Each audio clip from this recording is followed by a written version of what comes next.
Good morning, everyone. My name is Dexter Wallace, and I would like to welcome you all to this virtual event. It's the series number 4 in our Beyond 10 Celebrating Coaching. And coincidentally, we're getting 4 CCEUs too as well for the event today. So don't forget to claim it. When we come towards the end, you'll get a link.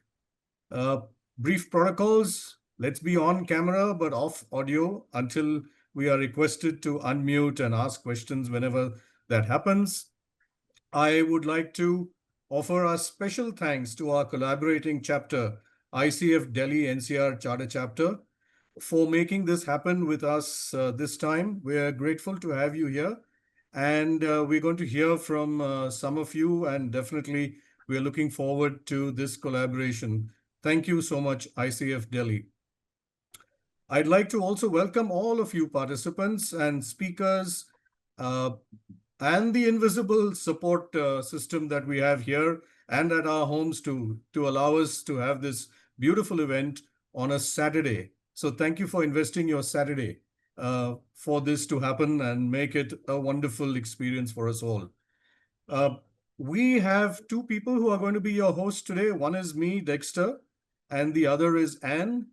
Just to show you who we are, Nandini has a slide which she can show us, and you will see us briefly, and then you will not see us, but you will hear us. So Anne is Director Technology, ICF Mumbai. I look after COP.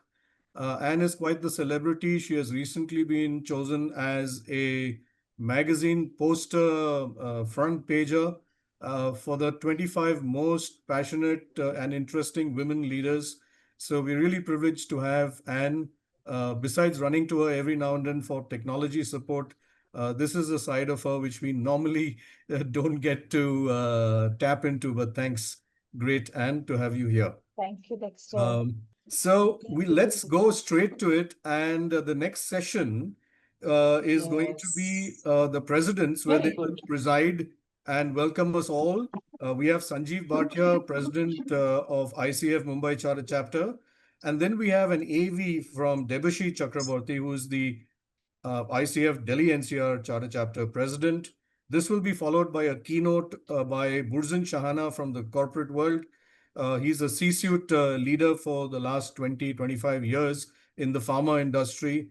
So just to tell you about that, then we'll have a masterclass followed by a fireside chat and followed by another very deep dive learning session from ICF Delhi. So there's such a lot waiting for all of us, and I wouldn't like to take away even one more minute. So I'm going to hand this over directly to Sanjeev Bhatia to address the gathering and welcome us all. Sanjeev, over to you. Thank you, Dexter.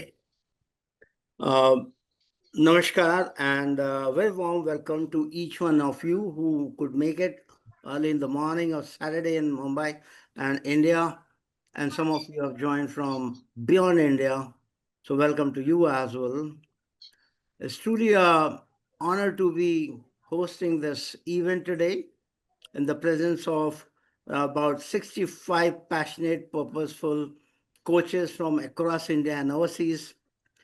The coaches who shown up is not just to learn, but to connect more and deeply with themselves. That's what we are aiming for. And with the essence of this profession, we hold so close to our heart about the topic which we are going to be discussing for half a day. Before we dive into today's journey, as Dexter said, I want to pause and recognize something very truly special for us.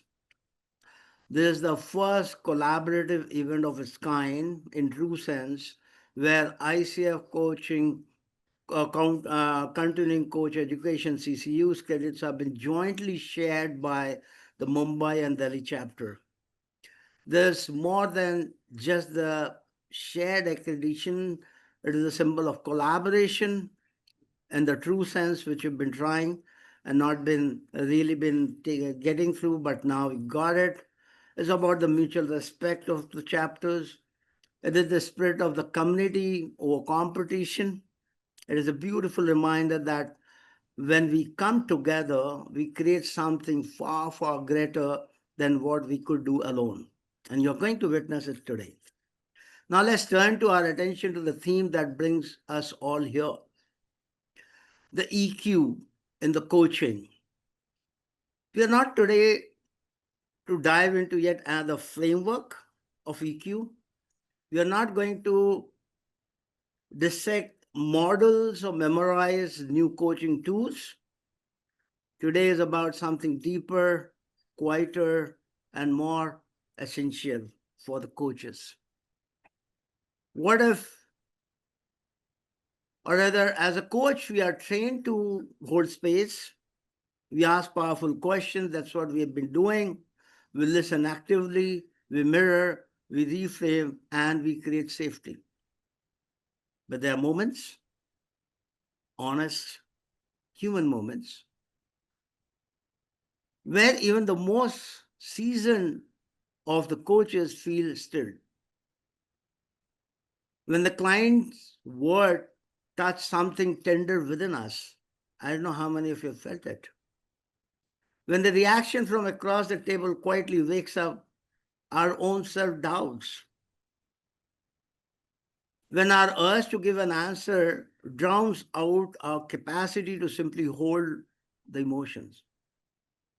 These are the moments where the EQ is not a tool. It's an invitation to get into.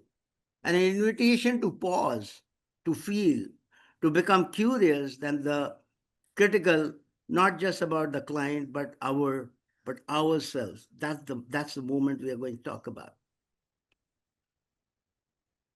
To become curious than the critical, not just about the client, but ourselves. Besides that, this workshop is a return to emotional intelligence in its truest form. It's about feeling of ourselves, not just the external practice, but internal posture. It's about our own emotional triggers, the willingness to stay present when it's uncomfortable to us, and the courage to meet our own complexity with compassion. It's not easy. Because before we hold the space for someone else's growth, it's important we must become intimate within our emotional terrain. So I invite you today to arrive fully, not just with your experience and credentials, but with your questions, with your certainties, with the part of you that are still learning, still healing, still becoming what you are.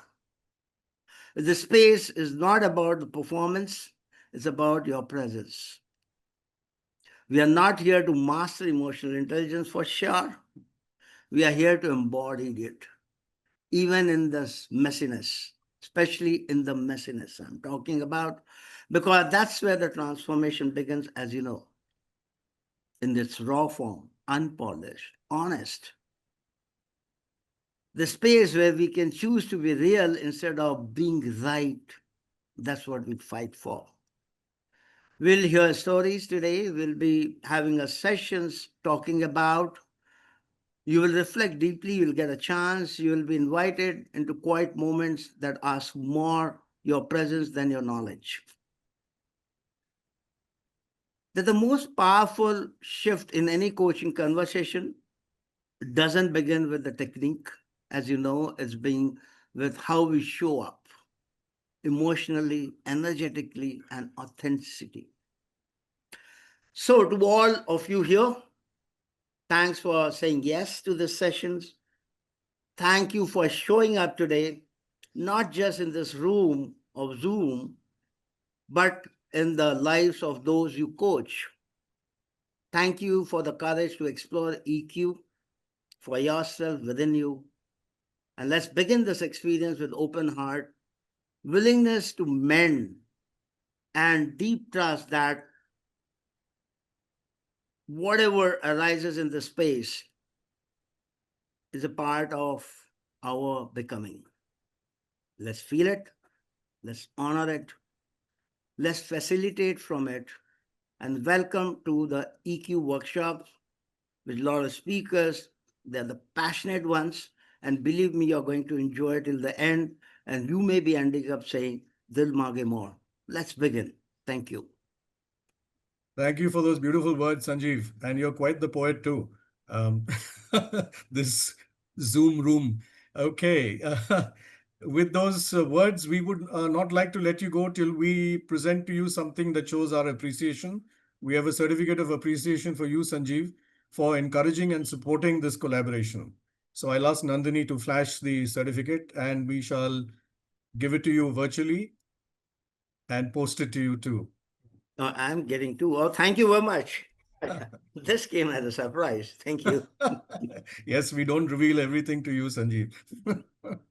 That's what the team is about. Thank you. It gives us great pleasure now to welcome our first speaker of the day, keynote speaker, Mr. Burzin Shahana, who is a veteran of the corporate C-suite class. He is, fortunately for me, a dear friend from school days. And I'm so happy that he is here today. He's flown in from Singapore last night, and he's got up bright and early to be with us today. Burzin Shahana, I'll ask Nandini to just flash his profile slide so that we can see a little more about him. He's been in the pharma industry for a really long time. If you go to his LinkedIn site, you'll probably see some of this there.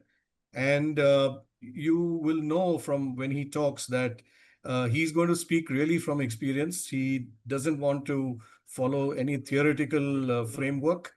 And he's going to talk about how leadership can be honed with the coaching edge. And you can see over here that he's been around for a long time at the top, and I'm very, very happy to, invite him to start speaking to us with no further ado. Burzin, welcome. The floor is yours. Thank you, Dexter. Thank you very much, and pleasure to be with you all. And thank you to ICF for inviting me for this August gathering. So, namaskar, good morning, good day to all of you. A pleasure to be with you all. And today I may say that I am saying hello to all the fellow coaches because I myself, I am a Gallup qualified coach. Though I'm not a practicing coach like many of you, but I bring that in my daily work and life, in my professional and personal life. So normally I am amongst corporate leaders and talking of numbers and business and guidance and getting questions on how my performance was. But today is a different day, and this is something which is very passionate to me. So thank you very much. I'm still a student of this topic, and I'm acutely aware that the audience on this August gathering are all masters of this topic. So during the next 30 minutes, whatever if I share, if you find something is same, that's good. We are all on the same page.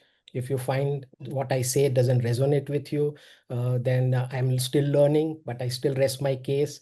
And some things will be retrospectively self-evident. So with that, let me share my screen, and I hope technology doesn't come in way. And let me jump into the topic which Dexter has shared that I should be talking to you all about. And let me see how this goes. Yeah. Burzin, I just need to jump in here. Yeah. We will give you time to do that prep. In the meanwhile, let's hear the video from Debeshi, the president of ICF Delhi.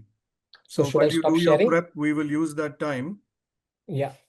to look at the video Yeah. from Debeshi, the greeting. Can I request Burzin to stop sharing for a moment? Okay, please? I'll stop sharing. Yeah. Yeah. Thank you. Just one moment.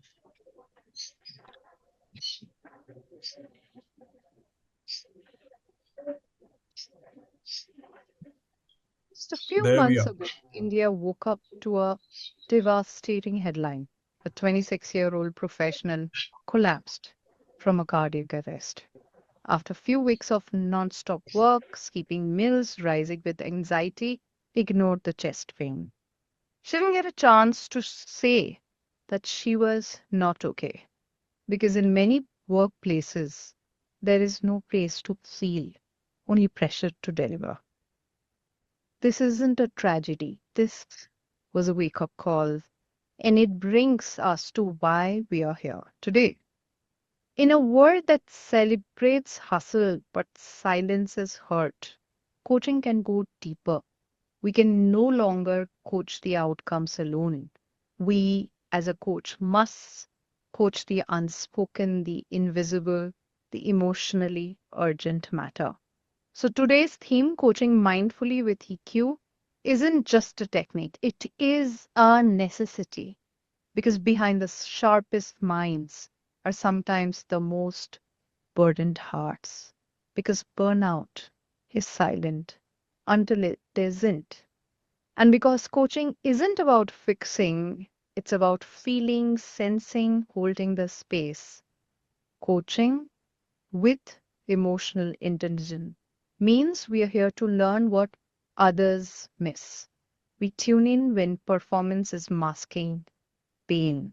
We unlock the conversation beneath the conversation where transformation truly begins.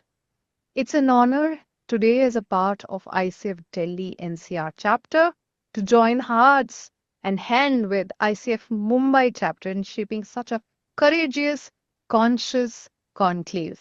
It's not a milestone, it's a mirror, it's a reminder why we began this world and why it is needed now. So, as we step into the session, I invite all of you to listen with curiosity, compassion, and let it be more than an event. Let it be a recalibration. Because when we coach with EQ, we just don't shift behaviors, we change lives. Thank you so much. And I am excited about what you create today. We have Sandhya Mathur from our chapter with her special session and all stellar speakers who are there today. Wish you great luck on behalf of ICF Delhi-NCR Chapter and the entire India. We are cheering for you. Let's create a new India with collaboration, creativity, and emotional intelligence. Thank you so much. Namaste. And thank you so much, Debeshi, and thank you, Nandini, for securing that video and playing it for us.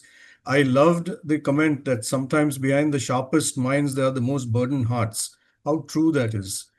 Just to show our appreciation, we also have a certificate of appreciation for Debeshi, and I'll ask Nandini to just cue it, and we will mail it to Debeshi. Thank you very much for that marvelous message. And now we can go back to Burzin, and with luck, you've got both your devices online, and we can come back to your presentation on leadership lessons from coaching mindfully with EQ. Let me start and let me hope this time we are, yeah. So, thank you, Dexter. So, what I'm going to share in the next 20-25 minutes is actually a distillate of my learning on how to get the best out of people. And the topic of my research has always been, why do people behave the way they behave? And Dexter gave me this topic, leadership by coaching mindfully with EQ, embracing and navigating relationship with results. When I broke this down, this topic, I thought there were various words that resonated with me. And each one of these words actually is a topic enough to do a PhD. And I thought in 30 minutes time, how am I going to do justice with this? But I said, let me try and share with you what I believe, what I practice. I have not done the usual chat GPT, HBR, and some of the other stuff research to get very esoteric sounding PPT to all of you. But this is something which has come from my conviction and what has helped me to reach at the top, and not only reach at the top, stay at the top for fairly long time. Let me start with the end in mind, and let me start with the word result. And let me take this opportunity to define what results means. And I'm trying to define results in the form of a organization. And this could be any organization, profit, non-profit, religious body, anybody. The moment of truth is when the organization interacts with its stakeholders or customers. That's where the results are impacted. Now, there are many things that impact results: technology, competency, strategy, people, and all. But to make it in a very simplistic stage, for any organization to thrive, the moment of truth is when it interacts with its stakeholders and the customers. And if that is the truth, and that gives the organization the revenue, the market share, the profits, the whole idea, then what impacts this interaction between customer and organization? And in my belief, the single largest parameter that interacts or impacts this outcome is the interaction of individual teams, the manager and the team member that have within the organization. The sum total of the outcome that the organization, any organization, is to a great extent reflected by how individuals within this team manage. What happens here? Of course, everything else is necessary, but this has a fairly high degree of intervention and impact on this. So early in my career, I thought if I had to be successful, I had to ensure that not only I performed well, but everybody around me also performed well. And that set me thinking as to why people behave the way they behave. And what is it in an organization that as a leader, I can get my people to perform well? And was it just task orientation, or what is just human intervention? And through over decades, my learning, I came through some conviction, and which I will put it up on the screen, and which I firmly believe. It's my fundamental belief: everybody comes to office to be successful. If not, it is my primary responsibility to make each team member successful. This was something which I formed very early in my career. And today, when I resonated with concepts of EQ, you need a lot of self-awareness to put up this statement. You need a lot of gravitas to put up this statement. You need to understand and have that belief in human potential and human behavior, that everybody is capable of performing, and performing very well, and performing to great heights.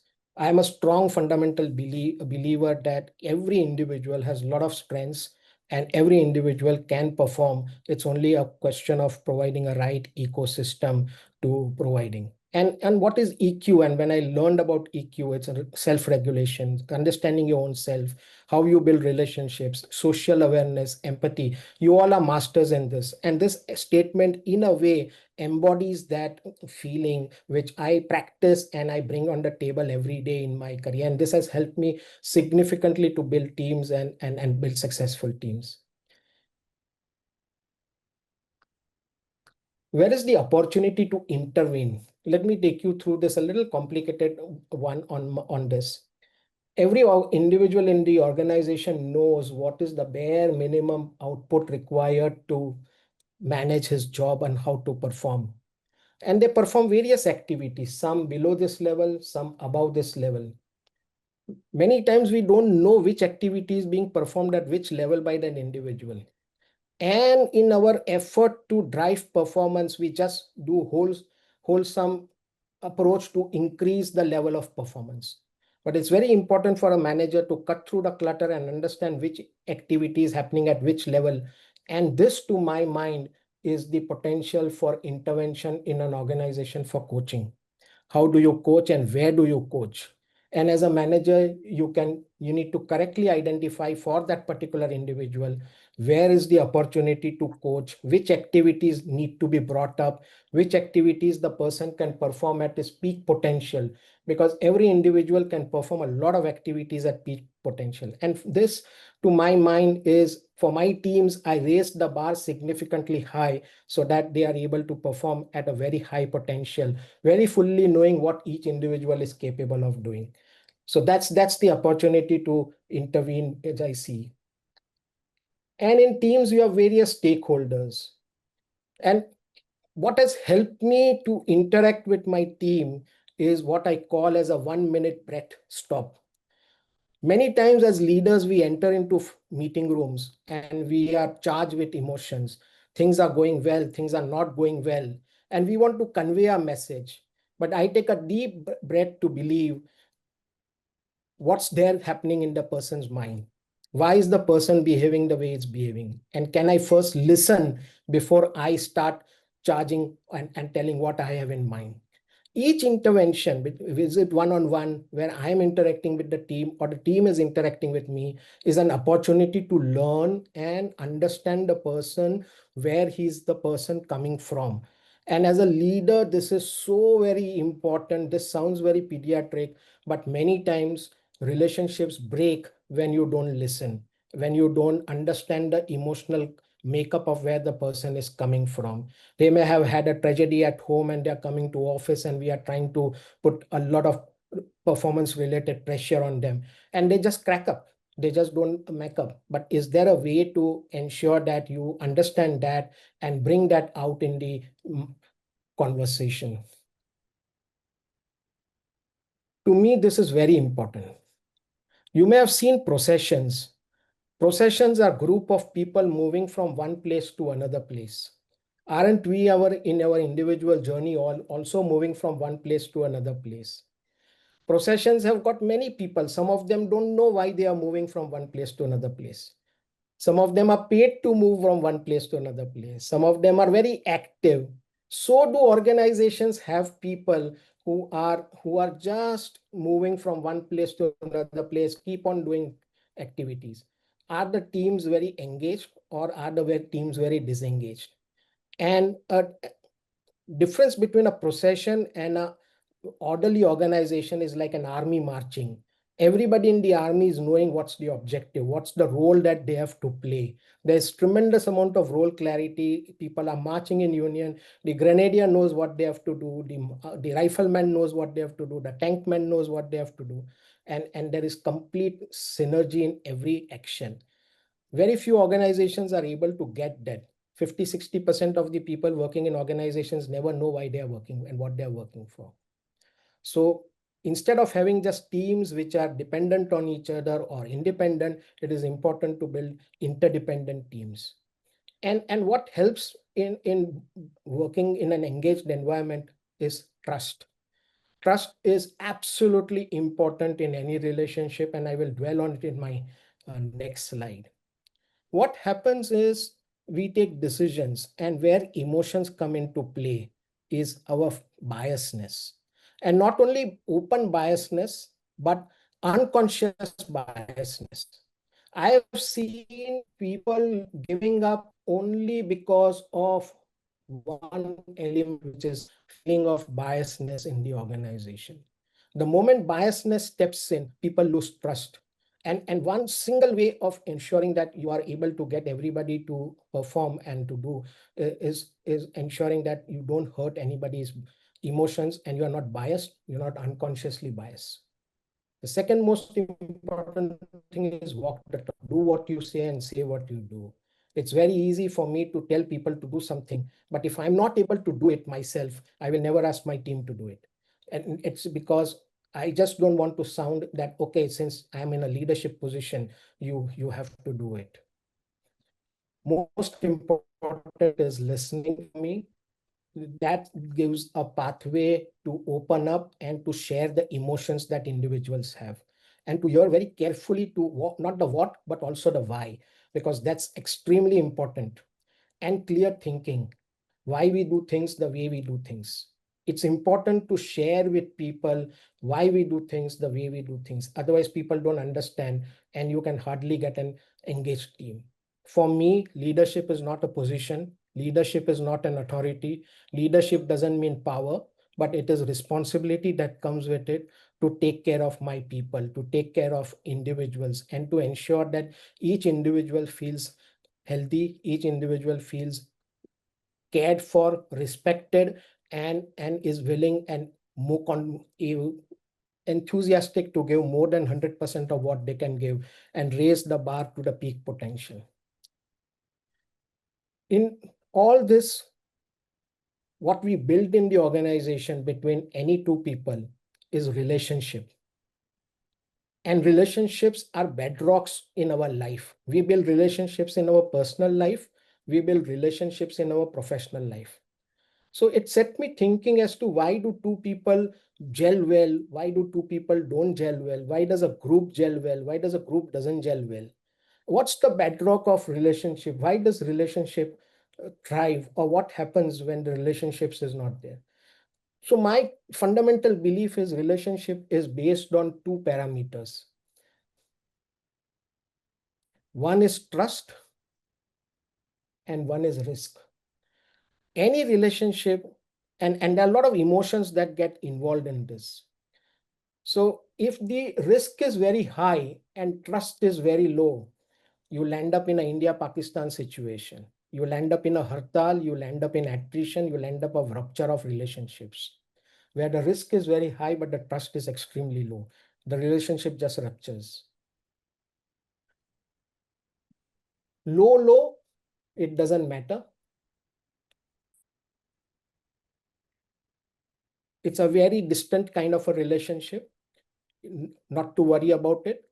It's okay, you're meeting that person sometimes, but it's a completely different relationship. What we need to get is low risk and high trust.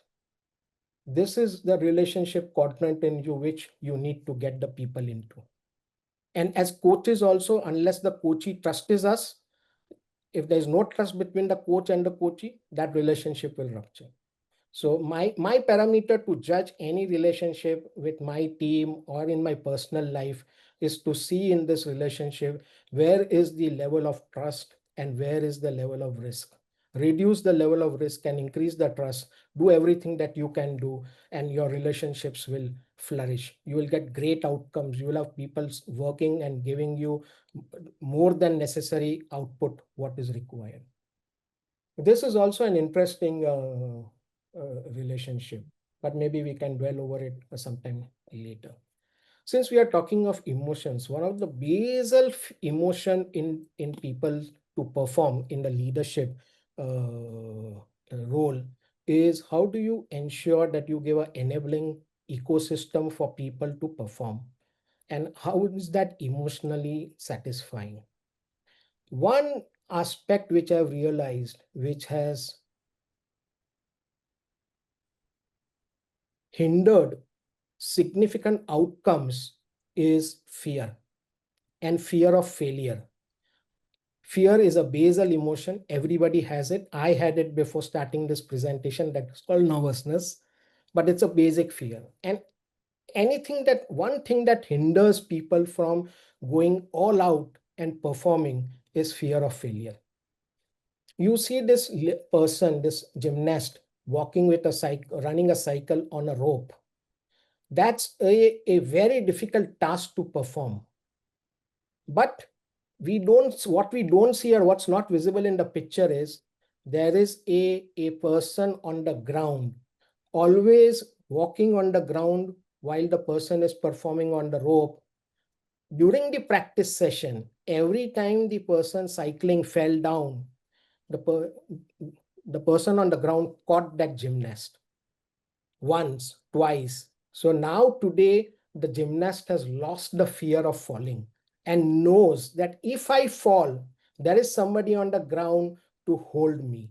And that once that fear of failure is removed, the person can give you extremely outstanding performance.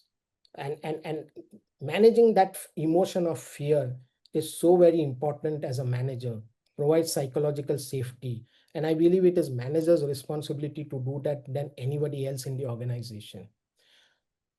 Once fear is addressed, peak performance is guaranteed. These are some of my convictions and beliefs which are interwoven with our leadership, coaching, and EQ, which has helped me. And I'll just take a sum up slide. I believe for a practicing manager, unlike many professional coaches who have dedicated time to coach with their coachee, for me, every opportunity to interact with the team is an opportunity to coach. I talked about my 1 minute breath stop.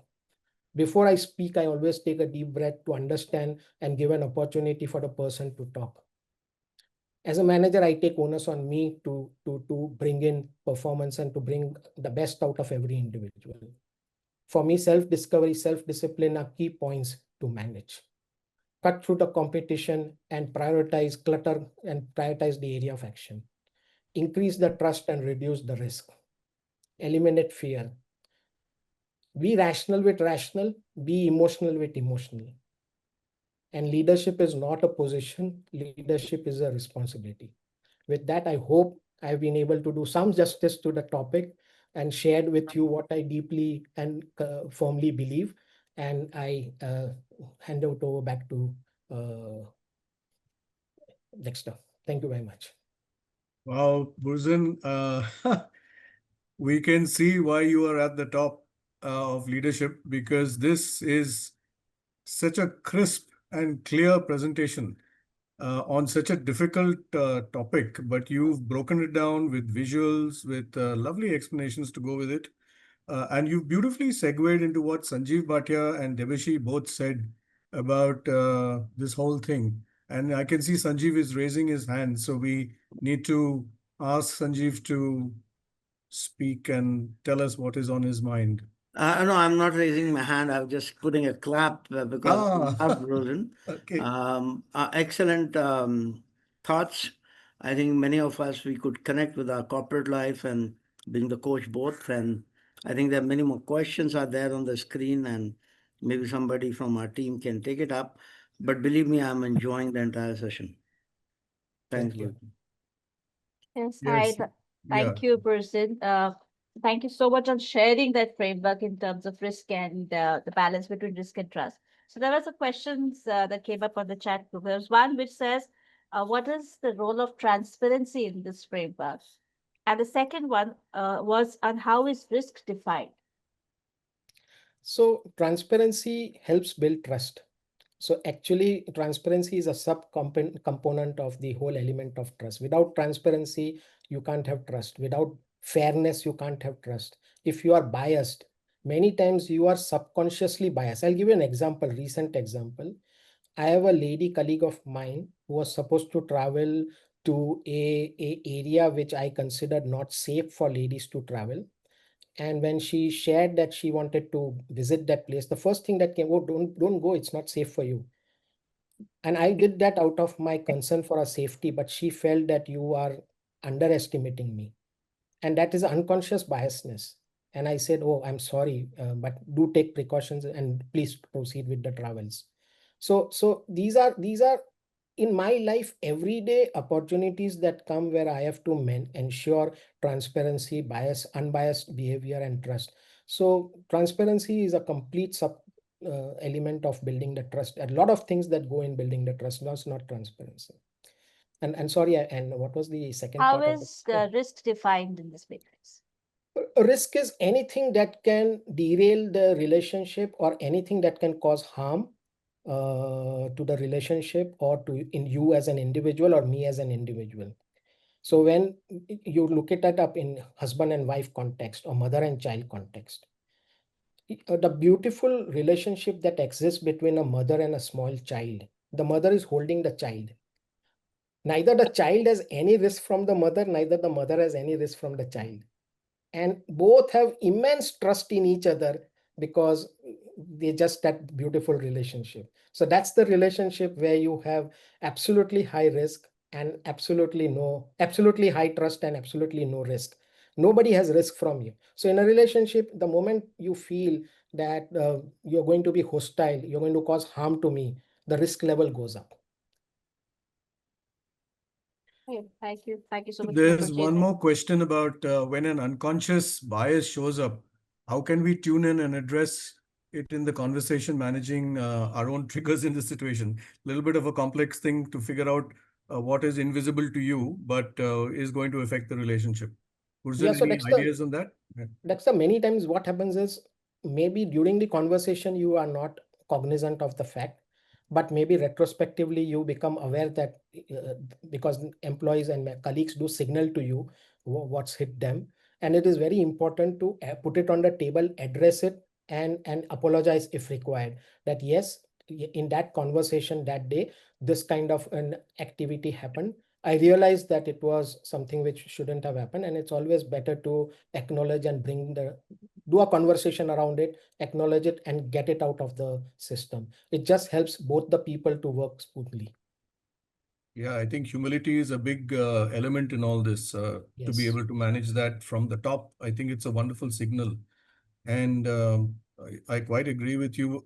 I think when things don't land the way they should, according to you, and you see that things are not happening the way you hope they would, that's a good time to check whether there was an unconscious bias of yours which came and interfered. And I think good to ask for feedback and to apologize in case you've hurt anyone. Of course, not very easy to do when you're at the top and leading. And this whole power dynamic and equation, but which you said, leadership is not about power. It is about managing relationship with each person and with the team to make sure that each individual and the team feel valued. So yes, there's another question for that quadrant of high risk and high trust. Some examples, if you could just share about that. High risk and high trust is generally a single-sided relationship where somebody has a lot of trust in the other party, but the other party has not reciprocated it equally. And the person knows how vulnerable they are in that relationship. So typically in a personal life, it's like a one-sided love. In a corporate world, I can give an example of some very high potential talents who bring a lot of value on the table, but there's always a risk that that person may leave and not be with you. But you still invest in that individual, and you still invest because while the person is there, the individual is contributing to the organization. So that's an example in the corporate world. In a personal world, it's always a one-sided relationship, and we often fall into one-sided relationships where we invest a lot. The reciprocating party doesn't invest, and we are acutely aware that the reciprocating party is not investing, yet we invest, typically in a one-sided love kind of a situation. Right. So your investment is a feature of your trust. Yes. Although there is a high risk that you run and you're always walking on eggshells. Yes. Yeah, this is an interesting thing. Yes. Somebody also wanted to know about what happens when the leader is not being empathic. How do Toxicity. you deal with that? When the leader is not empathic, when the leader is a high taskmaster, lacks empathy, the environment becomes very toxic. Now we have two options: one, to absorb it and just live with it, or you have an option to walk away from that situation. But if you're going to expect that the toxic leader will change, I have seen people who are toxic seldom change. Wow. Yeah, I think the normal answer would be sit with that leader and try and talk it through. But there's a reality of life that you've just brought. They say because now if I wear the hat of the toxic leader, and I've seen people like that, they believe there is nothing wrong with them. So unless and until they start with the fundamental belief that there is something wrong in them, they won't change. And it is the responsibility of that leader's manager to bring that change, and not the subordinate, and not the team member. So it's the team member, the leader, and the leader's manager. So the leader's manager has to bring the change in this person so that the toxicity in the team goes away. Very nice, Burzin. I think the simplicity that you have used to explain things and the clear transparency and honesty that you have brought to this chat, I think you're going to be in demand for some more sessions from you. And we would absolutely love to have you again. Invite you to stay on for as long as you can today. And wherever it's possible for you to add value to any of the sessions that we have, we would love to hear you and love to hear from you. In the meanwhile, before you go, there's a certificate of appreciation. And yeah, I think Nandini has it, right, Anne? Yes, Which we can show. Thank you, Dexter. Thank you, ICF. Absolute pleasure being with you on this Saturday Burzin. morning. Thank Something you, on Burzin. an area which is so passionate to me. There you Thank go. you very much. Yeah, Thank that's you. from both Much the appreciated. presidents, signed by both the presidents of the chapters that we have here. Cherished memories, cherished memories. Thank you very much. And that brings us to Anne, who is going to give us a surprise over here. So handing you over to Anne to surprise us about the next speaker. Yes, so our next session is a masterclass, but I also don't want to let go of the surprise. I'm going to invite somebody who is a special guest today, who will introduce the speaker. And with that, welcome, Ujjal. Hi, Anne. Hi, everybody. Hello. Thank you That's for the being here as surprise. well. Yes, wonderful. I don't think anybody knew that you're going to be here. So thank you so much for taking time out to be here. Most welcome. Most welcome. I hope people don't start logging out. With your, the humor that you bring in, nobody's going to go. Okay. All right. So, hello, everyone. Nice meeting you. Some of you I might have met in person, but would love to meet each one of you someday. But today, I have a pleasure and also honor to introduce Meera Singh Rawat, who is going to be the masterclass facilitator today. So, yeah, thank you everyone who are writing in the chat box. So, Meera Singh Rawat, before I say about her anything else, the names sound familiar, right? Meera. Okay. And there is a folklore that Meerabai was given poison, and the moment she drank it, it got converted into nectar. There's a fable around it, right? So today's topic is also like that. So emotions, many a times, might come across as poison, depending on the kind of emotions that you go through and how that interfere with us in coaching. So how to convert that poison into the nectar is going to be the way Meera Singh Rawat is going to share with us. Okay. EQ is her specialty, and it's a very rare combination because Meera herself was a CXO for a very leading global bank for almost 10 plus years. And then she worked all her way up to the master coach, which is MCC. And she's also a leading coach worldwide with on several platforms, especially in the CXO level leadership coaching. And her experiences, you will learn about that in her session today. She's also visiting faculty, especially on the subject of EQ, in top business schools such as IIMs and ISB, and where her specialization is around how to work on the emotions, especially when you are going to be the manager out of premier business schools. Okay. She's a very, very dear friend, powerful facilitator, clear thinker, and I must also acknowledge one thing that all of us are ever indebted to our armed forces.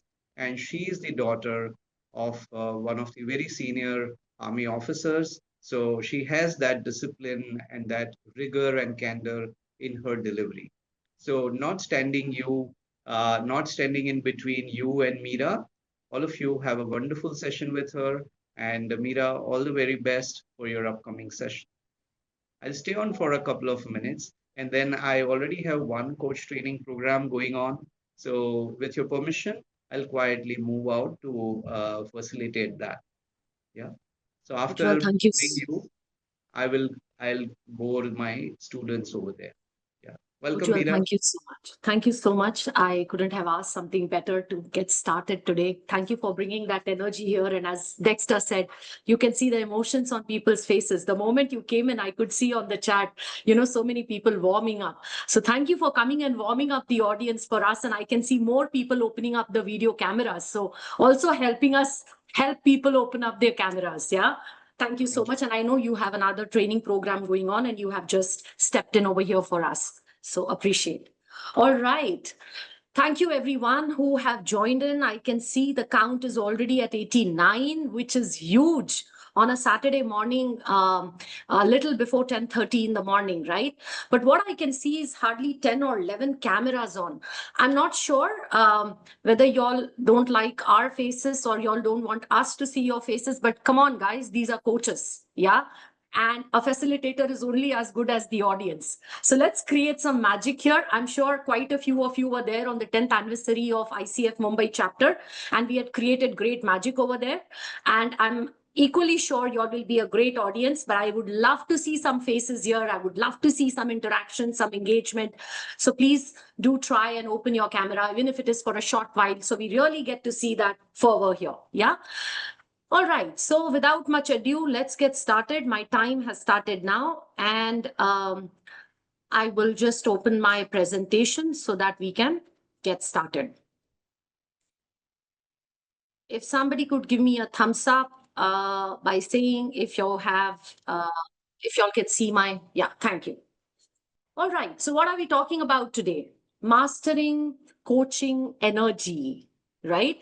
We all know about ICF competencies, but today is all about energy. Today is all about emotional intelligence in action and the power of self-awareness, all right? So we'll start with a very beautiful fact, which is, did you know that the human brain receives 11 million bits of information per second from the environment, but can only process 40 bits per second? This means the brain has to choose what tiny percentage of this 11 million bits to process and attend to, and what huge chunk to dismiss or ignore. Take 10 seconds to just think about it. The power that the brain has to choose and to not choose. So then what decides what gets through that narrow doorway of attention? What decides? There is no external intervention. It's all inside of us. Let's dwell in, let's explore, let's see. So what decides? Not logic, not neutrality, but filters, shaped by our identity, emotions, personal history, and unconscious narratives. Don't you think in every coaching session, what is it that we try to do with our participants and our clients? We are trying to explore their identity.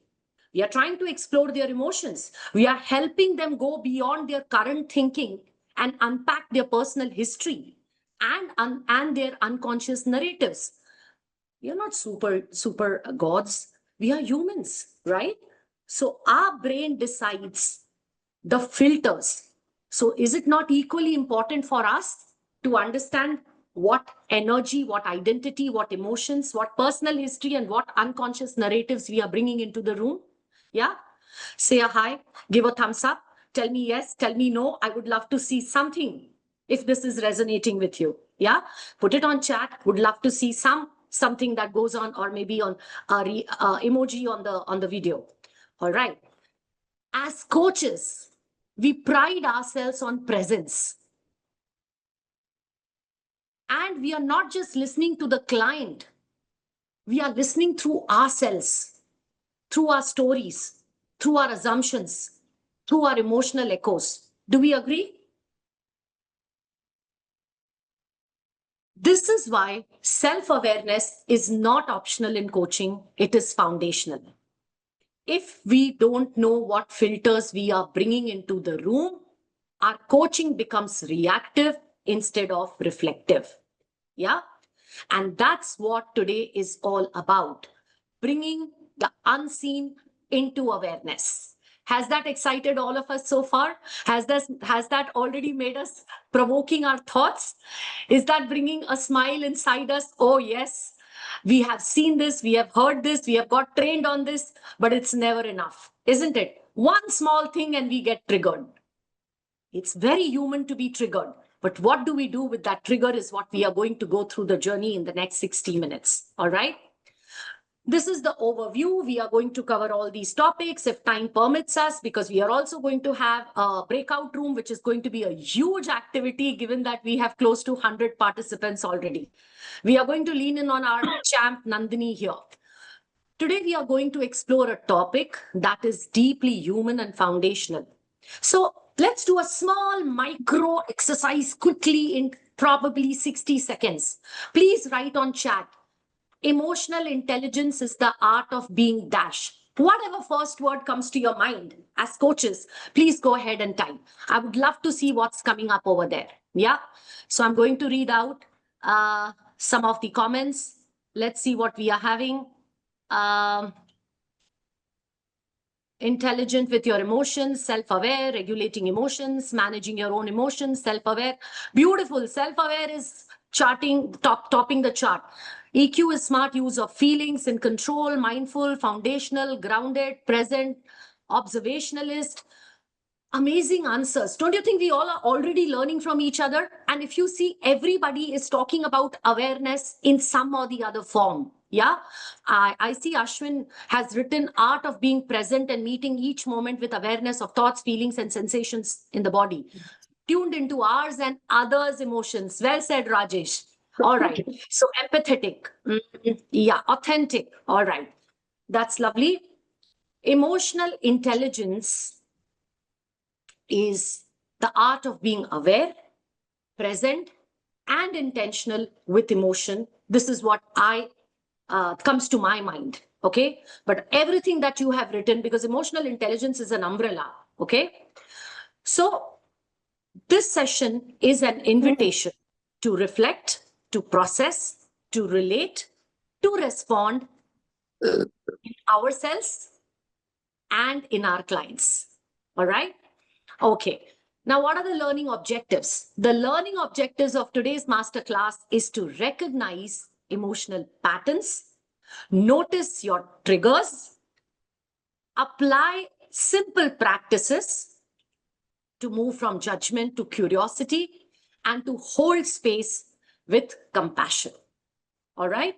Now, moving on to, before we get into tools, models, or techniques, I want to invite all of us to pause together for a moment. And these are reflections I often share with leaders. And today I would like to explore what they hold for us as coaches. Consider how our presence creates growth. Notice patterns we bring into our work.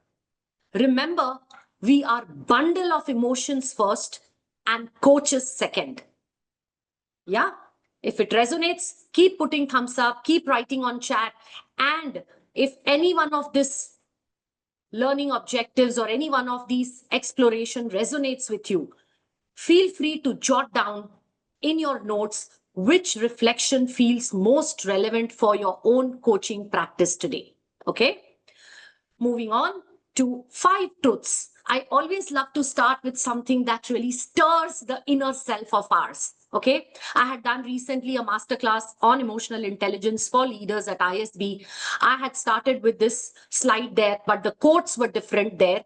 And a couple of quotes are different here. The longest journey you will ever take is the 18 inches from your head to your heart. And as a coach, we need to bring that presence in every moment of the session that we are in with our clients. Do we agree? Yes, no, maybe? Keep showing your thumbs up. Keep putting something on the chat so that everybody is learning from each other. Between stimulus and response, there is a space. We agree, right? We all have a choice. Thank you, Sundar. I can see your face on the camera because that is coming on the side panel. And it's good to see somebody's acknowledging and somebody's, saying something. Everything that irritates us about others can lead us to an understanding of ourselves. Yes, no, maybe, correct? What you are aware of. This is one of my favorites. What you are aware of, you are in control of. What you are not aware of controls you. And here it is related absolutely to your stories, to your identity, to your emotions, to your personal narratives, to the personal echoes, to the personal gremlins. If you are aware of it, you are in control of it. Yeah. Last but not the least, very pertinent to all of us, even aligns with ICF competencies. Presence is far more intricate and rewarding and art than productivity. Performance pressure that all of us have gone through in our journeys, right from ACC to PCC to MCC. And even if you become a master coach, it doesn't mean that, you don't have those emotions. I'm going to share the next slide, which will tell you what it surfaces in each one of us. Okay, so let's see what each of these quotes surfaces in us. So the longest journey you will ever take surfaces the journey from knowing to feeling. Now, these are the nuggets that I have gathered over the years for myself. Between stimulus and response, this surfaces the space to choose differently. Yeah. Everything that irritates us about others, it allows us and enables us to see our triggers as our guides. Yeah. And what you are aware of surfaces the unconscious drivers shaping our choices. And the last one, presence is better than productivity. This is clearly surfacing the presence over performance. As you reflect on these quotes, you may notice familiar patterns in yourself. Let's make this even more tangible with a few short polls to see how we collectively process and relate to our experiences. So I'm going to request Nandini to help us with the poll. I think I'll have to stop sharing so that Nandini can put up the polls for all of us to take. No need, Meera. We can have the poll still have it while you are still sharing. Yeah. Okay. All right. So I'll continue sharing then my screen. Here is the poll. All right. Let's see, how do you most often make sense, or how do you most often process your experiences? And the options are on the screen: by labeling and categorizing them, by feeling into them intuitively, by comparing them to other experiences, by avoiding or minimizing them. I have chosen mine. All right, Nandini probably can tell us how many more are pending. We can give them 30 more seconds. We have 3 polls. This is the first one. Yeah. Still, we can, I think few more people are yet to. So how many answers have come in through as yet? Maybe we can wait for a couple of seconds and answer. Okay, we'll wait for another 30 seconds. Okay. We'll wait for your cue, Nandini, to tell when we can move on to the next poll. Yeah. All right. So how do you most often process your experiences? How do you most often process your experiences? Simple one, guys, being coaches. Here are the results. We are at the result? Okay. So shall we first show the result, or shall we go to the poll too? Okay, let's show the results first, please. Shall I stop sharing? Here I have shared. No, the results are already shared. You can see. Is everyone able to see the results? I don't think so. So I'm going to stop sharing, Nandini, and you can then share. Yeah, go ahead. Oh.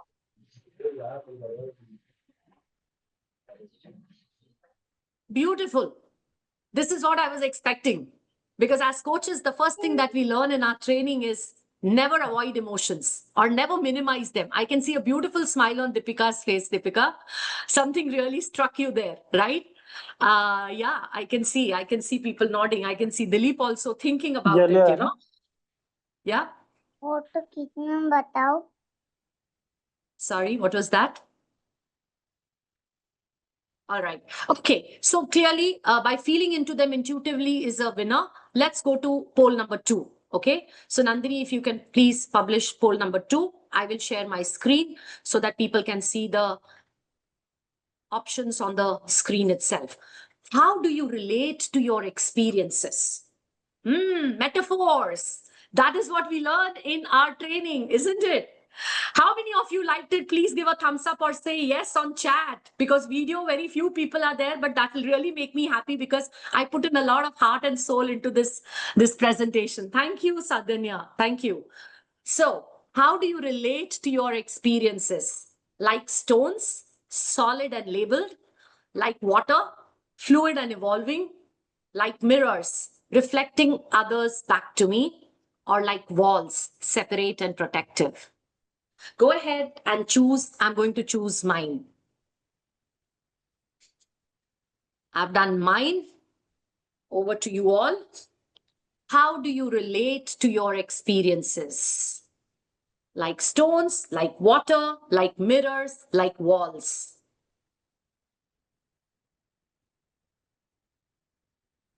Okay, I can see a few people have said yes, love it, liked it. Okay. We have a very young budding coach in the audience. Oh, wow. Welcome, our budding coach. Thank you, Ashwin.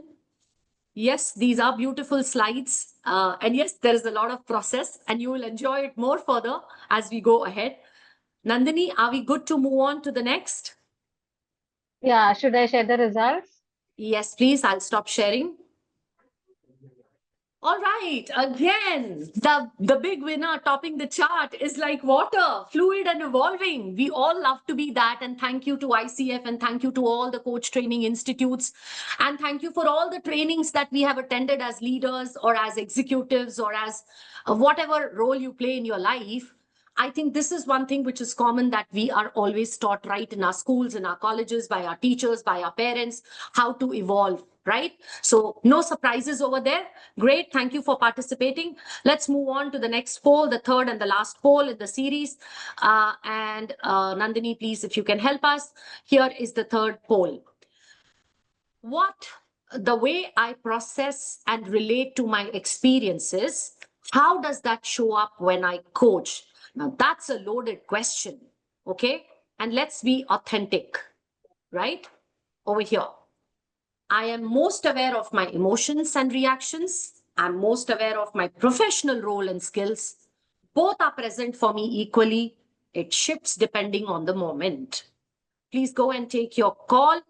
And how did it surprise you? Did it provoke you? Say something on the chat after you have submitted your response. What did this question bring up in you? Feel free to put on chat. Did you think about this? Do you think about this all the time? When you are in a session, when you're about to get into a session, when you finish your session, what happens then?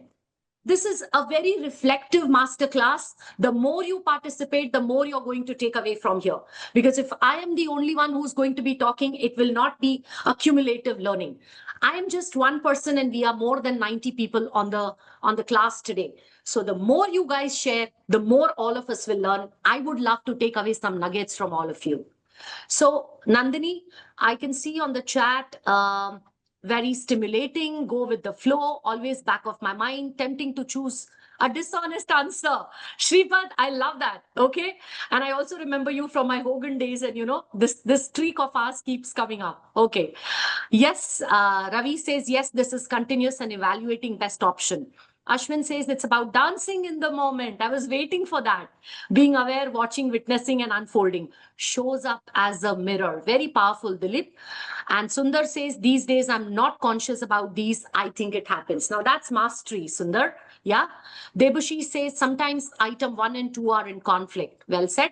Aniket showed me the mirror. And Bharti says, so many options resonate. Thank you. Thank you very much. And Nandini, if you can please share the scores now. This time we have quite a mix of it. And thank you for being honest. Yeah. It shifts depending on the moment. Yes. Both are present for me equally. All right. And I'm most aware of my professional role and skills, which is 8%. I'm most aware of my emotions and reactions is 15%. So I think 50-50 is going for the last two. Thank you for sharing that. The idea was to help you all reflect and help you think where you are and where you want to be. That is more important. Okay, let me now start. Thank you, Nandini, very much for that. And as always, you are our champ on this. We couldn't do much without you in all this technology. You may wish to write down your responses that you chose to revisit them later because we might forget. Okay. Now, moving on to one beautiful exercise, very interactive exercise. Again, Nandini is going to be our savior here, given that we are more than 90 people in the class. This is usually an exercise that I do in my masterclass in person, where I label the 4 corners with the name of the seasons. So there is summer, winter, monsoon, and spring. And then I tell all the participants to go and choose a corner that best feels like them today in this moment. So all the participants go and stand or sit in one corner. And after that, we give them 3 to 4 reflective questions. And then the participants discuss among themselves. And then they come back and then they share their learnings. Today, since we are in virtual, what we are going to do, we are going to put you all into breakout rooms. I will even hop into it in each of the rooms to see what's happening. The only challenge which you all as coaches will have to manage, which we all are good at, since we are more than 90 people, I'm assuming there'll be 30 people in each room, or maybe 25 people in each room. So you will be given 5 minutes, given that I have been given only 1 hour. And you know, emotional intelligence is not a topic that can be covered in 1 hour. And I've got loads of practical stuff to share with you. Ideally, this exercise should be of 15 minutes, but we will be giving 5 minutes first to all of you to discuss and come up with crisp narrative, so that we all learn what happens in summer, what happens in winter, what happens in monsoon, and what happens in spring. Are my instructions, and do we have a clarity on what we have to do? Yes, no, maybe, put it on the chat or put thumbs up on the screen. I'm bringing up the slide now. Let's step into it. We all carry an emotional signature. This exercise helps you to notice it without judgment. Now, what is the exercise? What energy does each season bring? We have 4 seasons: summer, monsoon, winter, and spring. Okay. What's the season that mirrors the energy you most often bring into your coaching space? So Nandini, please go ahead, open the breakout rooms and kindly put all of us into one of these rooms. Yes, I've opened the breakout. And Nandini, you'll have to give me ability to hop in and hop out of every room. The master rights. I will need to move from one room to another room. Yeah, I've made you the co-host, so you can hop Okay. out and then again provide in the other. Okay. All right. Now, I think 1 second, I also need to give you all the questions. So have people already joined the room?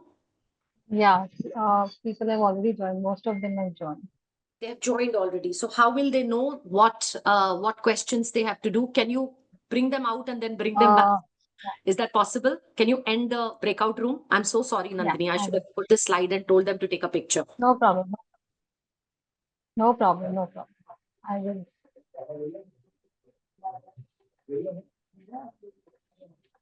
I've closed the room. They will come back in a minute. Okay, tell me when they are back and then I can tell them.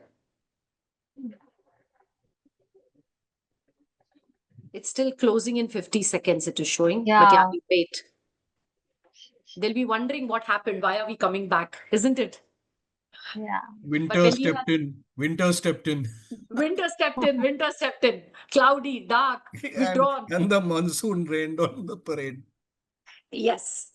I'll just tell them that. What just happened? We are in Mumbai, you see, and it rained heavily and we are back and out. The rooms got flooded. They're wondering from 5 minutes already, 2-3 minutes are gone. All right. I hope everybody comes back soon. Yeah. Nandini, can 10 you see more if seconds and participants have come out? Yeah, I think as long as a few Yeah. people from each room are out, they can carry the questions back. Yes. No, but they will go into different rooms now because Nandini will not know where to put whom. Yeah, all are back. Okay, great. Sorry, guys. We had to pull you back. All are back. Yeah, thank you, everyone, for coming back and sorry for this. Please take a picture of this slide because these are the reflective questions that you all have to talk and discuss in the room that you are in. What presence do I bring into every conversation? If this season were a coach, what energy would they bring into a room? How would clients experience your coaching when you are in this season? How does this energy serve your clients? When might it limit or depth your trust or impact? And what would it look like to flex into another season when needed? Please take a photo, a picture, so that when you go into the room, you can put it up on the screen for your cohort. Nandini, now you can go ahead and please send us back into the rooms again. Thank you so much. Meera, can you also share that screen on the 4 seasons? Yeah, take the picture of that also. Yeah. Sure. Yeah, please Yeah. take the picture of this also. Thank you, Meera. Welcome. All right. Are we ready to go? Yeah? Ready to go? Yes. Okay. All right.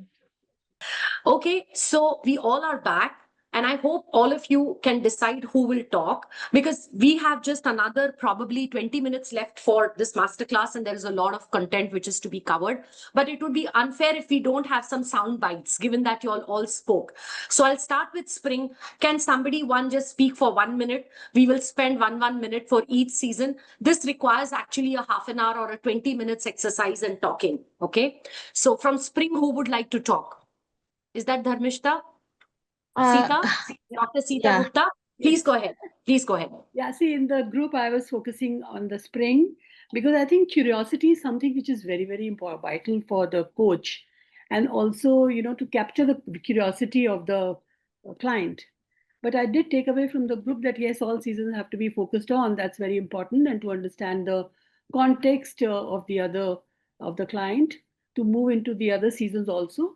But for me, still curiosity would remain, that is Spring, would be very, very important, because at the end of it, I visually, I see flowers all along.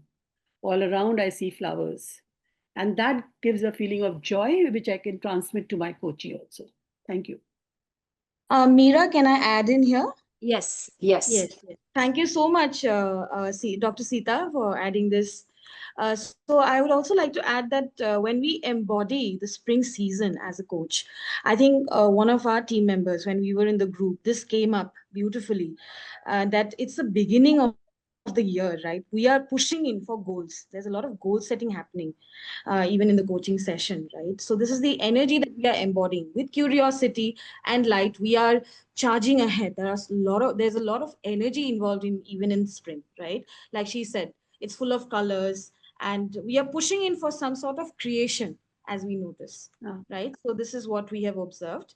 How it might limit depth. Sometimes we have noticed that maybe in the fit of that energy, we might overlook the clients or the coachee's energy per se, right? So that's what it is.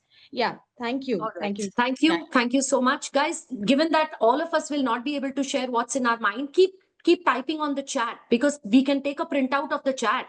You know that, right? When we attend, we can just we can save the chat. So we can have so many views with us even after the masterclass is over. So don't shy away. Put at least one statement, what you took away from this exercise. We'll go to Summer.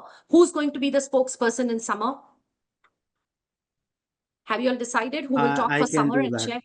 I Please can. go ahead. Please go ahead. Well, first of all, in the first round, when before we've been brought into back in the main room, we had at least about 5 winters, 5 summer, 2 spring. So we had the variety, and then we came back the second round. We started focusing on summer only. Well, the summer brings, as the group has said, that majority of them they repeated, but I think that's what they have been expressing their feelings, that the energy is the fast action oriented. It really energizes the entire environment when you go to the coaching session. It's also been acknowledging the emotion, because there's a brightness in summer, because it gives a more space, especially from Middle East. Somebody said it, and because the daytime is longer there. In the summertime, the person could connect with that. And somebody says, I'm quite surprised, but yes, I must admit that the person says summer is the time when you again start growing. And that's what's really it brings the warmth of safety. It also uncovers the blinds area because of the brightness. And definitely when you sweat in summer, it brings the calmness, coolness, and connections too. Yeah. And then coming back, somebody says, what really, besides all the season, brings the presence, irrespective of what summer, because on all the seasons, your presence makes the difference to the client. Thanks, Sanjeev. Thank you so much. Moving on to monsoon. Who can please share what happened in the room there in the monsoon? Somebody from the monsoon team, please. And thanks for all the comments that are coming on the chat. Who all were there in monsoon? I don't even know. Can somebody just come up and share? So that we can know what's happening in the monsoon season. What are the good and what is the other side of monsoon? When we bring that energy into a coaching session, what really happens? Till you decide who wants to talk in Subhayu, were you there in monsoon? I can go. So I think the final question was where we spent a little bit of time. As a group, we felt that while we may be in any state of energy, we need to flex into what the client is going through. So if the client is in spring and we have come into the room in monsoon, at a very early stage in the conversation, we need to be in spring as well, while we may have started the conversation in monsoon. So the earlier we do it and the more seamlessly we do it, we felt the coaching conversation would be better for that. Excellent. I'm so glad that you touched on this. Absolutely. And I have brought in the next slide while we also go to the last one, which is winter. This is very, very important. What happens when you go in, and this is even applicable for leaders. Let's say you're going into a meeting with summer, but your client, your stakeholder, your team member, your boss, your skip level, he's coming with a monsoon weather. You remember the quotes that we started with? What you're aware of, you control. What you're not aware of controls you. So if you are going in with summer, but if your boss, if your stakeholder, if your client, or if your participant has come with winter, are you able to become aware and adapt yourself? So these are, let's move on to the last one, which is winter. Yeah, so somebody can share for winter. Yeah. Can somebody share their experience, please? Yeah, so from winter, this is Vineet Agarwal here. So what we discussed is about winter brings about more of a warmth and the charm in the coaching space, because yes, people may be feeling chilling in their own mind, right? Because of their frozen state of some emotion backlog or, some performance issues or whatever. And that is where the coach brings about that winter season into the mindset where that warmth is required for the person to melt down in the frozen state and brings about that openness, fluidity, to have that more seamless connection and the relationship building and that trust building, so that the coaching flows very smoothly. And also there is a festivity season, especially when we talk about this country in India. So a lot of festive season are being observed during the winter season, and that is where the charm, that energy is there, the excitements are there, and the sense of that refreshment is there. And that brings about the more connectivity. People gel with each other more, people visit each other, and people build upon more harmonious relationship. People forget about the past qualms and the grudges, and that is what the winters bring about, that connectivity and seamless. And when it compares to the other season, that yes, winters doesn't have that hot, humid environment, and that is where the coldness of that environment brings about that charmness in that. Yeah, but yes, as you also rightly said, and we also recognize that yes, based on the coaches' mindset, presence in what season they are into, we also have to adopt that role of the required seasonal requirements and keep on shifting between that. But yes, collectively as a group, we thought and we believe that yes, winter brings about more charm and the refreshment and that energy. Beautiful. Can we just celebrate for 10 seconds, all of us, because we did such a great job, right? Some emojis, some reactions to make us feel okay, although we may be short on time and we may not even be able to complete. But yes, please go ahead and celebrate yourself, okay?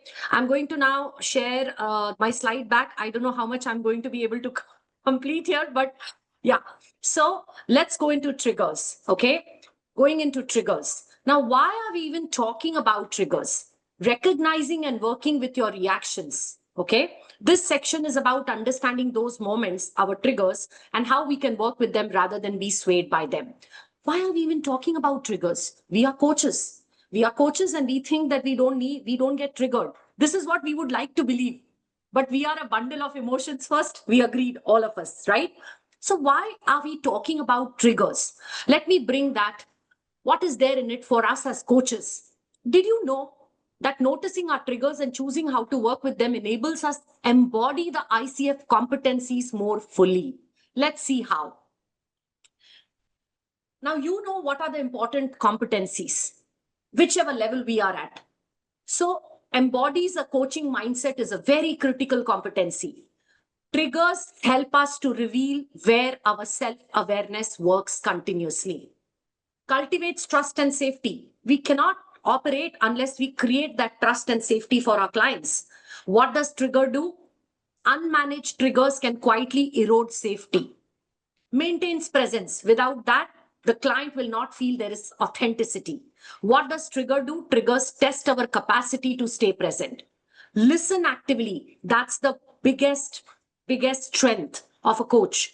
What triggers do? Triggers distort our listening if left unchecked, right?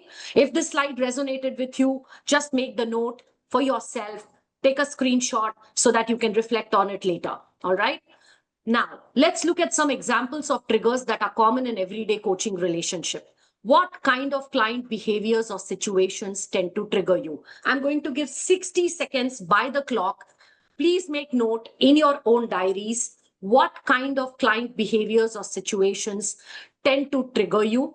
A client dismissing your questions, a client becoming very emotional, a client questioning your credibility, a client stopping sessions without closure. Has anybody experienced that? Yes, no, maybe, suddenly clients are all hung-ho and overnight they just disappear. So I'm going to give 60 seconds and I'm going to keep quiet now.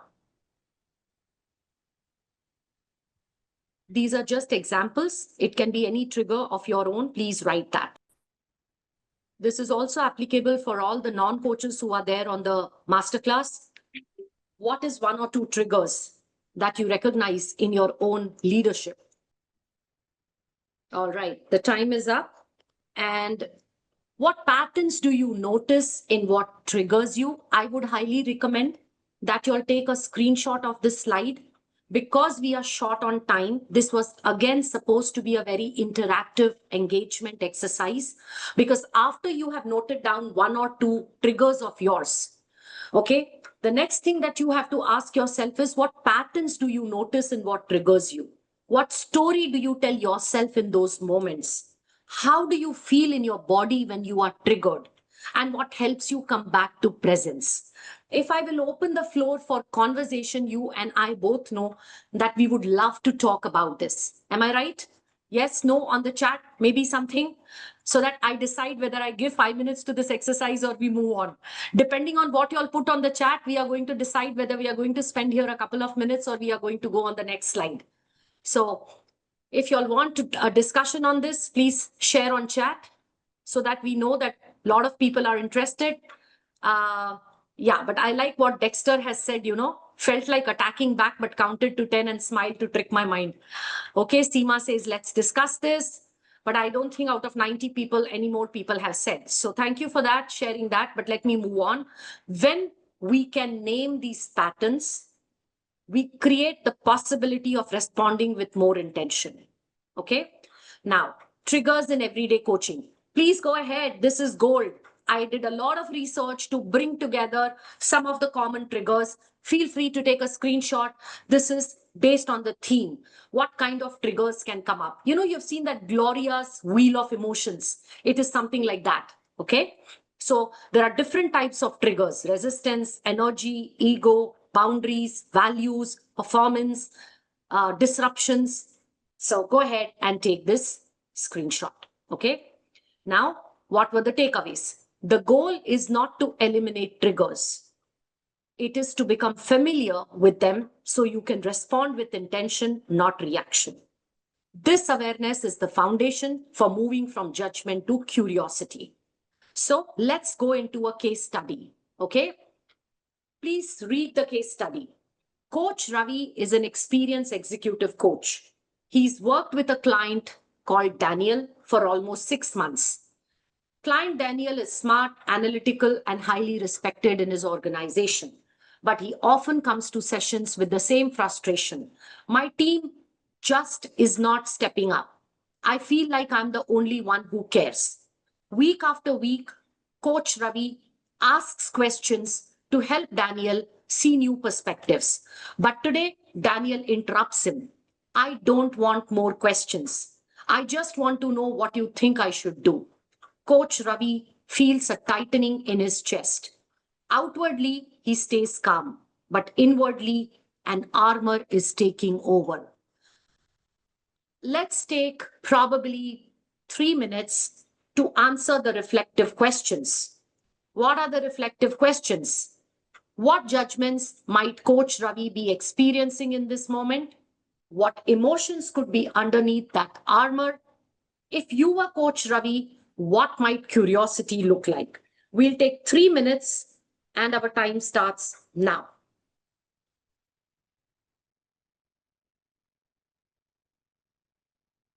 All right, please come back.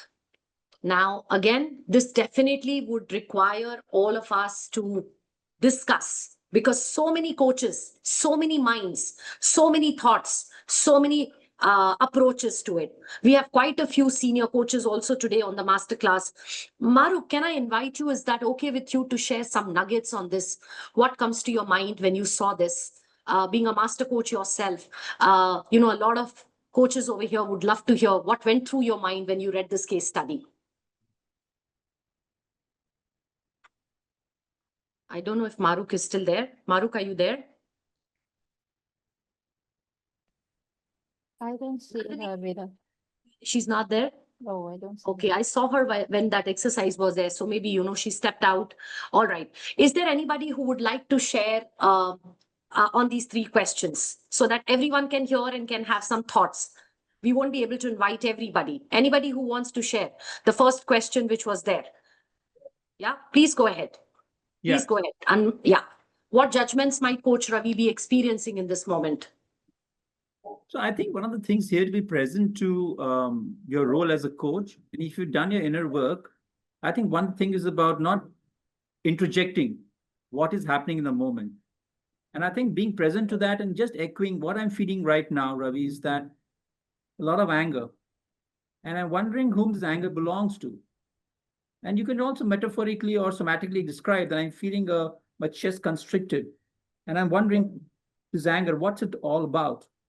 So I think the point question here is voicing what you're feeling as a sensation in your body and leaving it open for exploration for Ravi and seeing as to how we kind of work with what is surfacing in the moment. So that would be my interjection. Yeah. Thank you. Thank you. What is Coach Ravi experiencing in this moment? The client is experiencing frustration. Anybody would like to take a call on that? What would Coach Ravi be feeling, given that the client is pushing the coach, is telling the coach?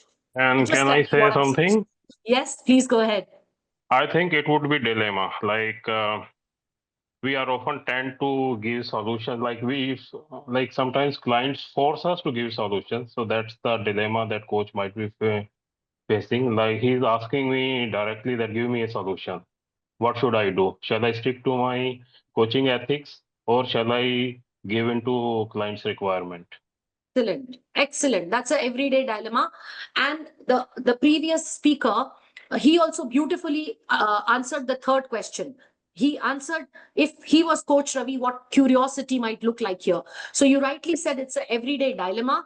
And our other friend said, how to be more curious. All right. So let's go to the next slide and see what does research say. Judgment versus curiosity. How many of you noticed yourself forming an opinion about who should have done what? Just write on the chat. Me, yes, no, yes, no, yes, no. It's for y'all. I have already dealt with this multiple times in my coaching journey. How many of you noticed yourself forming an opinion about who should have done what? And how many of you took a moment after that to explore what feelings or needs were driving this behavior? Okay. All right. So all of us have moments when our stories get loud, when we move from curiosity into judgment, even without realizing it. This case study invites you to notice what happens for you and what helps you to return to presence. Thank you to all of you who shared on the chat and who shared in person. Truly appreciated. Now, Ravi found himself creating a story. When judgment said, so there is always a critic and a coach in us. There is always a guide and a guard in us. There is always a saboteur and a sage in us. So the judgment said he's resistant. The curiosity asked what might feel safer for him to share right now. The critic said this is going nowhere. The coach said what emotion might be underneath his words. The guard said, he just wants me to fix everything. The guide said, what need is alive for him right now?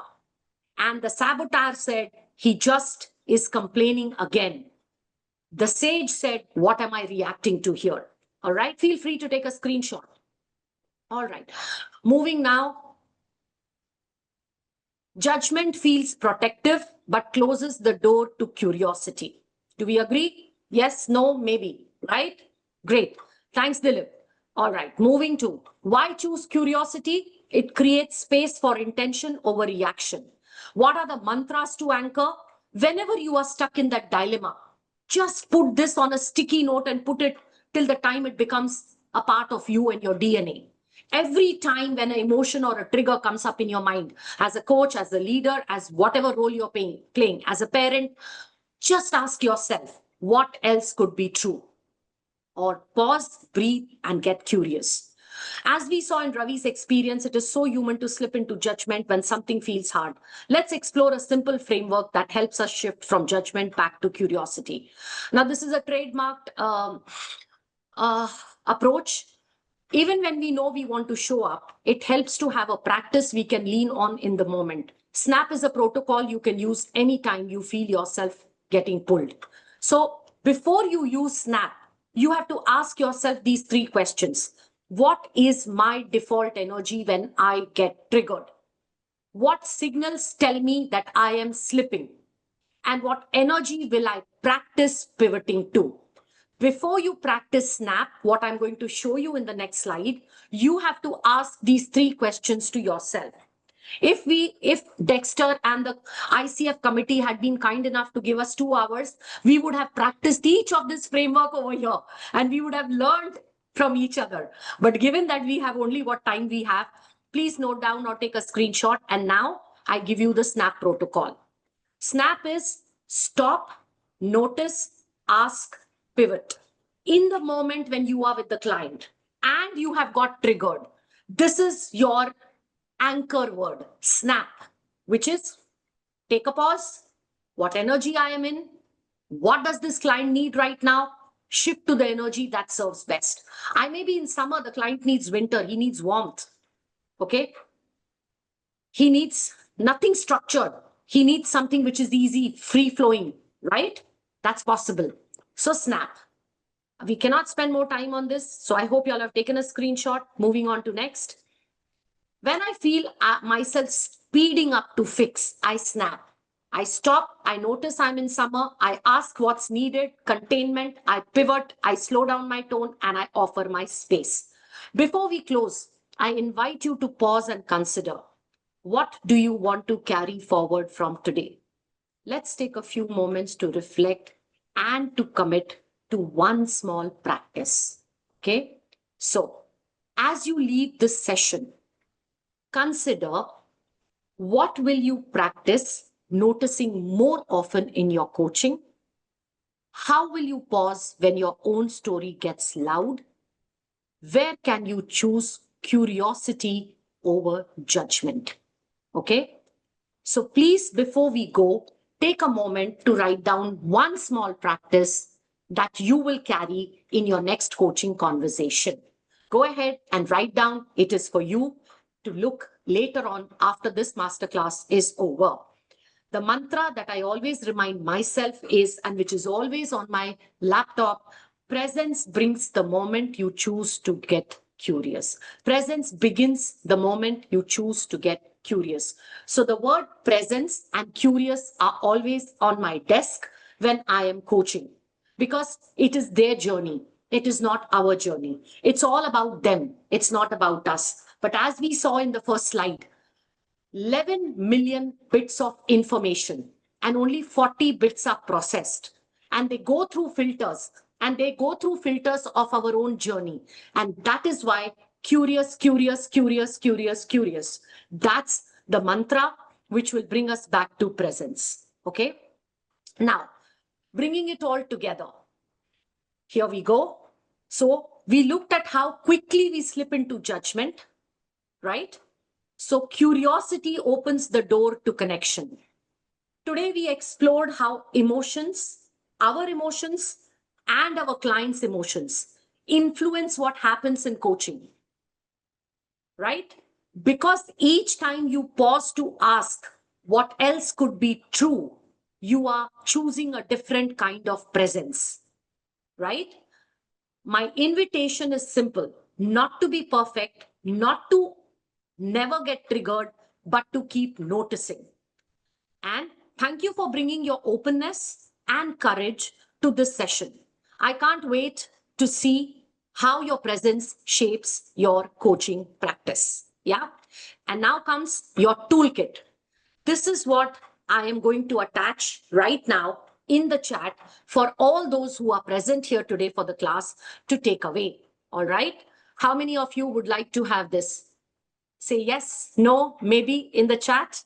Please type. Let me see some good numbers, because then I'll feel like, yes, y'all are going to read it and not going to keep it just under one of the bookshelves, right?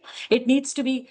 I love the love that is coming through. I see so many comments. Yes, yes, yes. So I think high time I just post it over here, and we might even have a couple of minutes to quickly go through it. I'm struggling to see how do I attach it over here. Give me 1 second.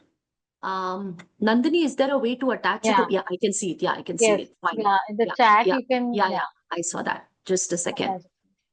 I'm sure this is going to help us to be present in the moment.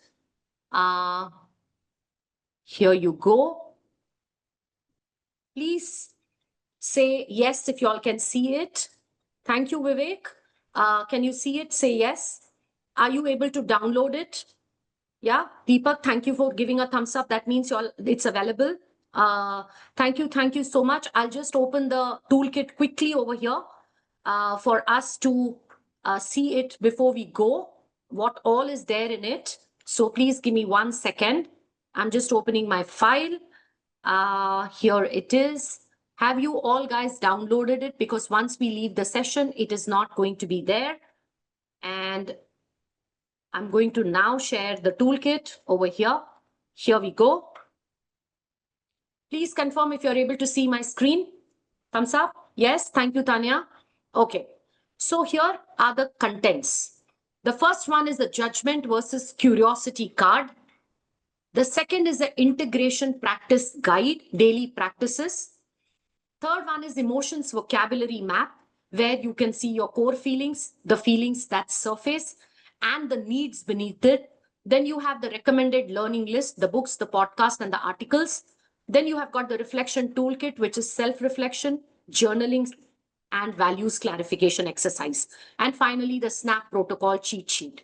This is how you will have all the questions that come up in your mind, and what are the questions that you should be asking to move from judgment to curiosity, integration practice exercises, asking yourself, and the micro practices. Emotions vocabulary map, what are the core feelings, what they surface, and finally, what needs are there beneath it. The books, the podcasts, and the articles. The reflection toolkit. Complete reflection toolkit and journaling. And finally, the values clarification exercise. Identify your core coaching values, reflect on triggers, reframe. And last but not the least, what is SNAP and how to really exercise this. So I'm going to stop the share now, and I'm going to allow all of you to just soak in, absorb, and just share in one statement, either unmute yourself and say, how did you find the last 60 minutes? I tried to really rush 1 hour, 10 minutes, and anything that you would like to put on the chat. Yeah. Awesome. Thank you, Sanjeev. Thank you. It was amazing. I hope everyone got something to take away from today. Yeah. It was lovely the way you all participated, the way you all shared about the summer, winter, and monsoon, So I loved every moment of it. So these hearts are for all of you, for being engaged, for responding, and all the lovely comments that I'm seeing. That the idea is we collectively bring so much wisdom that one person cannot bring to this room. and we are close to 90 people on the class today. Can you imagine the kind of emotions, the kind of learnings, the kind of knowledge, and the kind of wisdom we brought together today? So this is something for the ICF Mumbai chapter and Delhi chapter that we need little more time. What do you say, guys? Yes, no, maybe? So that we can do some exercise a little more to feel that we really immersed in it. Yeah. You're coming to us, Meera, for the masterclass in any way. Means whether you say yes or no, you're going to be here in person, not virtual Sure. anymore. Thank Thank you. you very much. A heartfelt thanks. I could not stop myself to be with my emotions. And believe me, I could not control it this time, even after attending the session. And I barged in. A heartfelt thanks to you for being here. Thank you very much. You made it something different for us. I think all of us are going to not only practice, we are going to feel it in everyday life. Thank you very much. Thank you so much. I've completed on time, Dexter. You can't complain. Right? All right. I wouldn't complain if you ran over too. Thank you so much, everyone. I'll take your leave now. Dexter and the team and Sanjeev and Nandini, over to you. Thank you for all the lovely comments. Yeah. Thanks. I'll hand it over to Anne, who will take us to the next. Yes, but before that, Meera, I want to say thank you. I started with saying that, I'll take those 40 bits that I can talk of at the end of the session. And then I went on saying, oh my God, this is also what I need to talk. This is also what I need to talk. I'm sure all of us here have had this whole, has had an immense experience. It was a powerful, action-packed session. And yes, we even if you hadn't asked for it, like Sanjeev said, we would have definitely called you for a longer session with us, live session. So thank you so much, Meera. Thank you. And I'm not going to repeat, but I think a lot of us have taken down notes. This entire conversation has been special. Meera, just a small token of appreciation for you to be with us here today and sharing your knowledge and your experience with us. I'll take a screenshot, but I'm sure you're going to send me the certificate on we soft will. copy, right? Okay. Thank you so much. Great. So everyone, after this powerful action-packed session with lots of learning, let's snap into the next round of conversation. I'm going to introduce Tanaya. Tanaya, if you're here, Tanaya is going to launch the next section, and I'm sure all of you are looking forward to it. So over to you, Tanaya. Thank you, Anne, and hello, everybody. My name is Tanaya, and I volunteer as one of the team members at Research and Publication for ICF Mumbai Chapter.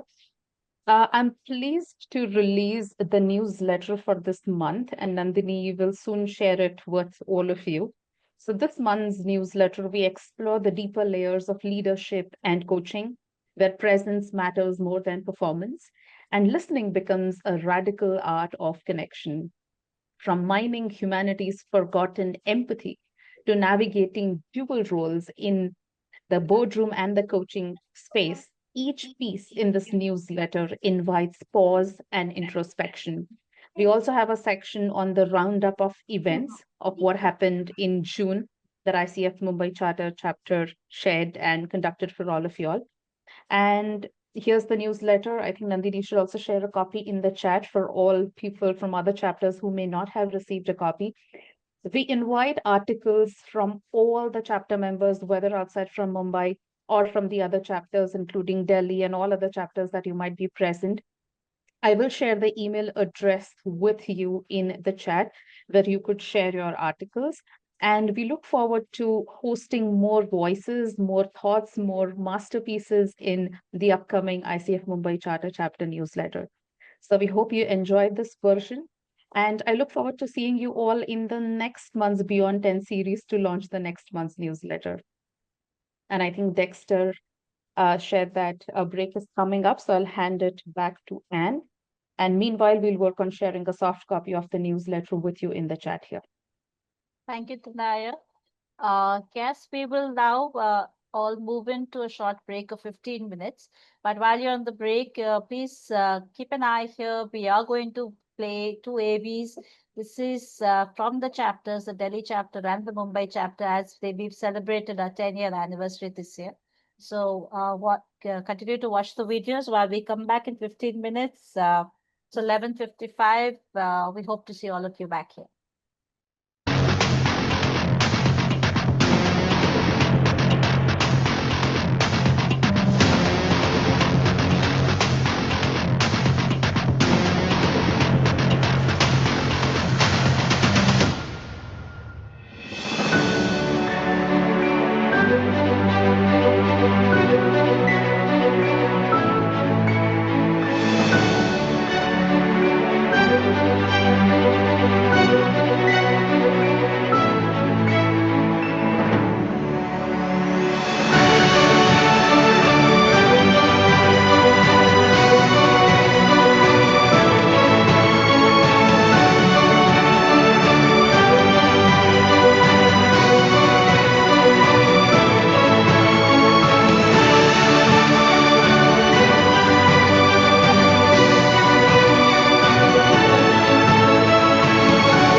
हम चले, लो हम चले, लो हम चले, लो हम चले, लो हम चले, लो हम चले, लो हम चले, लो हम चले, लो हम चले। हवा को छूने के आगाज में, ख्वाहिशों के मिलने की आस में, ख्वाबों को छूने के आगाज में, ख्वाहिशों के मिलने की आस में, लो हम चले, लो हम चले, लो हम चले, लो हम चले, लो हम चले, लो हम चले, लो हम चले, लो हम चले, लो हम चले। When we are together, within us to do and be better and better. When we are together, we have that power within us to do and be better and better. लो हम चले, लो हम चले, लो हम चले, लो हम चले, लो हम चले। हम में मैं हूँ, हम में तुम हो, हम में सब कुछ है। हम में मैं हूँ, हम में तुम हो, हम में सब कुछ है। As we grow along and we walk along, the journeys together forever and ever. We do believe we are who we are. The bright light of NCR.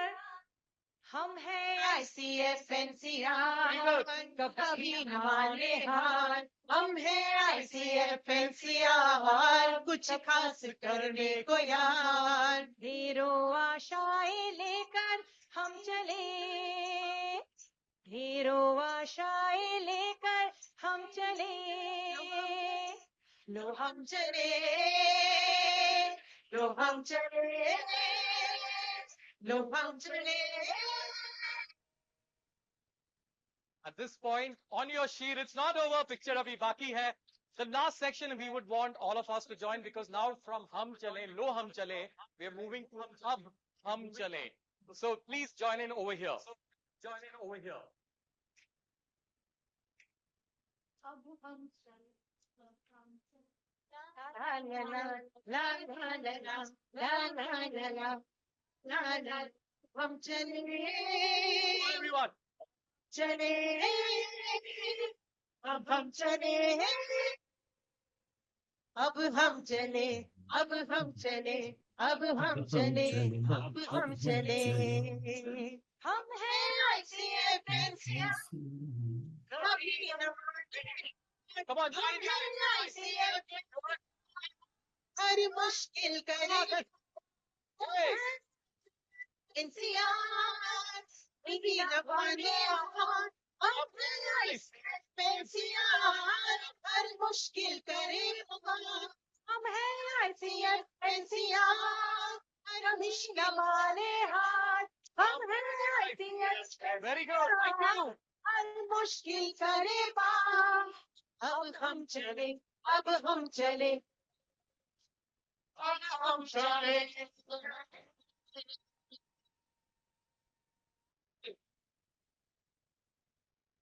Ladies, coaches, the whole trial. One more time, go. Okay. Thank you.